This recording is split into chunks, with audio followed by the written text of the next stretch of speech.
রাজধানীর খুচরা বাজারে আবারও ঊর্ধ্বমুখী নিত্যপণ্যের দাম। টানা বৃষ্টির প্রভাব সবচেয়ে বেশি পড়েছে সবজির বাজারে। সপ্তাহের ব্যবধানে বেশিরভাগ সবজির দাম কেজিতে বেড়েছে 20 থেকে 60 টাকা পর্যন্ত। বাড়তি দামের চাপে পড়েছেন সাধারণ ক্রেতারা।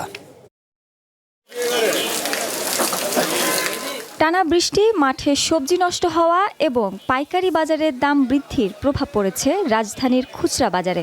ফলে কাঁচা সবজির বাজারে এখন ক্রেতাদের গুনতে হচ্ছে বাড়তি দাম।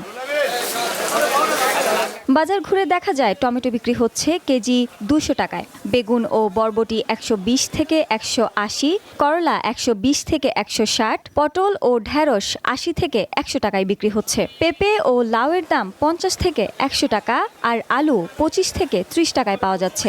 সবচেয়ে বেশি দাম বেড়েছে কাঁচামরিচের। এক সপ্তাহ আগেও কেজি ছিল 240 টাকা, এখন তা বেড়ে বিক্রি হচ্ছে 300 থেকে 320 টাকায়। বৃষ্টির জন্য আর কি সবজিটা কৃষক তুলতে পারে না, এর জন্য আর কি দামটা বেশি। এই বৃষ্টিটা তো বেশি দিন থাকবো না, 2-4 দিন। আর রোদের তাপ উঠলে ওই টানের ঠেলায় সব গাছ শুয়ে পড়বো। অন্যদিকে আদা রসুনের দাম মোটামুটি স্থিতিশীল থাকলেও দাম বেড়েছে পেঁয়াজের। বিক্রি হচ্ছে 50 থেকে 55 টাকায়। নির্মাণে নাম্বার 1 শাহ সিমেন্ট। ডিমের বাজারেও দেখা গেছে ঊর্ধ্বগতি। ফার্মের লাল ডিমের ডজন এক সপ্তাহে 120 থেকে বেড়ে হয়েছে 130 টাকা। মাংসের বাজারে গরুর মাংস কেজি 800, খাসি 1200 এবং ব্রয়লার মুরগি 190 থেকে 200 টাকায় বিক্রি হচ্ছে।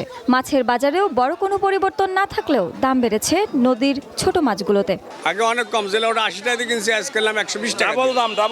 ডাবল দাম প্রায় 1.5 গুণ। এই উস্তাটা আমরা আগে নিছি 100 টাকা, এখন 180 টাকা। প্রত্যেকটা জিনিসেই একেবারে ডাবল দামে পৌঁছে গেছে। দ্রব্যমূল্যের এই ঊর্ধ্বগতিতে সবচেয়ে বেশি বিপাকে পড়েছেন নিম্ন ও মধ্যবিত্ত পরিবারগুলো। ক্রেতারা বলছেন, প্রতিদিনের বাজার করতে গিয়ে হিসাব নিকাশ বদলে যাচ্ছে তাদের।